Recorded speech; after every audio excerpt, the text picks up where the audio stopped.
Dans les 2 vidéos précédentes, j'explique comment fonctionne le salut. Je m'appuie pour ça sur un passage de l'Ancien Testament. Ces 2 vidéos s'appellent « Le serpent d'airain » et « L'autodestruction ou l'histoire de Balaam ». En 2 mots, j'explique que le salut, c'est Jésus qui se place sur cette brèche que le péché ouvre en nous. Et cette brèche permet au mal de faire son œuvre de destruction en nous, comme si on était sa propriété. Et Jésus se tient sur la brèche et dit non, maintenant, cette personne, c'est ma propriété, cette personne est pardonnée et tu n'as plus de possibilité de faire ton œuvre de destruction.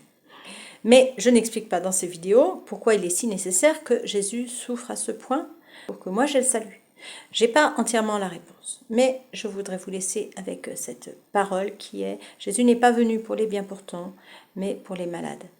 Et quand j'entends les bien portants, eh bien je me dis des fois, Jésus n'est pas venu pour les Français de base.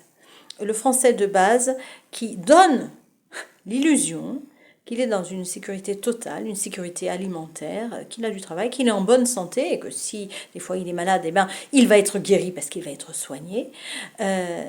Et on a l'impression que ce Français de base ne va même jamais mourir, ou alors que vraiment ce serait une grande maladresse de sa part de le faire.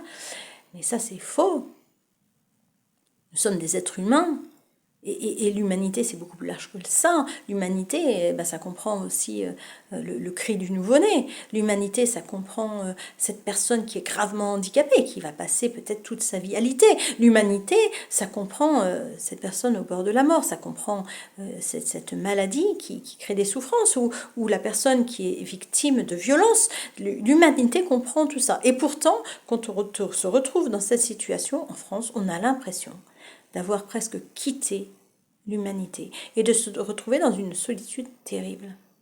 Et dans ces moments-là, c'est bon de pouvoir prier un Dieu qui est passé par la souffrance de la croix.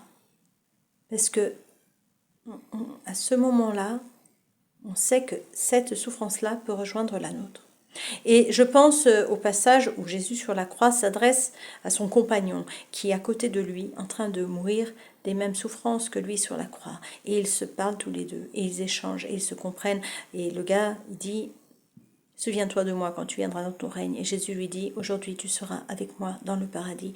Et je crois qu'il y a des moments terribles dans la vie où il faut avoir un Dieu qui est passé par ces choses terribles pour être rejoint.